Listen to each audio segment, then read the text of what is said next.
বাহ গেরিনা, বাহ, কি সুন্দর সুন্দর কথা, কি সুন্দর সুন্দর আপডেট। এখন তুমি বলতেছো আমাদের ওল্ড পিকটা ব্যাক দেওয়া সম্ভব না, যদিও বা সম্ভব হয় তা সব সার্ভারে শোনা লাগবে। বাহ বাবা, তোমার কি নিয়ম নীতি!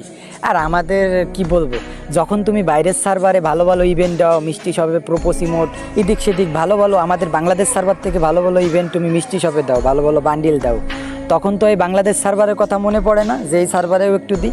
বাহ বাবা, তোমার নাটকটা সেই। তো বাইরের সার্ভারের সাথে আমাদের তুলনা কি? আমাদের সার্ভার আলাদা করে আমাদের পিকে দিয়ে দিবা, এটা আমরা জোর গলায় বলতে পারি। কারণ বাইরের সার্ভারে যেসব জিনিস ফ্রিতে দাও, আমাদের সেই সব জিনিস ডায়মন্ড দিয়ে নিতে হয়। আসলে আর কি ভাই, বাংলাদেশ সার্ভারে যারা পার্টনার প্রোগ্রামে আছে এরা কথা বলতে পারে না। যখন ও গেরিনা বলতেছে যে ওল্ড পিক ব্যাক দেওয়া সম্ভব না, এটা সব সার্ভারে দেখা লাগবে, তখন এরা কেউ বলতে পারিনি যে বাইরের সার্ভারে যখন মিষ্টি শপে ভালো ভালো বান্ডিল দাও, বাংলাদেশকে তোমরা চোখে দেখো না। ভাই আর কি বলবো, মানে ওই যে কথায় আছে না, ছোটোবেলায় একটা কথা শুনছি যে কথা বললে চাকরি থাকবে না, তেমন কিছু কথা বললে পার্টনার প্রোগ্রামে থাকবে না, আর 10,000 করে ডায়মন্ড পাবে না, এটাই আছে মেন কাহিনী। গেরিনা, একটা জিনিস মনে রাখো, তোমার গেম কিন্তু সবে মাত্র 8 বছরে পা দিয়েছে। এর আগেও কিন্তু একটা গেম ছিল, বড় ভাইয়েরা বলে সিওসি নাম করে, সে কিন্তু 12 বছর কাঁপাইছে। সাবধান, তোমার কিন্তু মার্কেট কমতে বেশি সময় লাগবে না।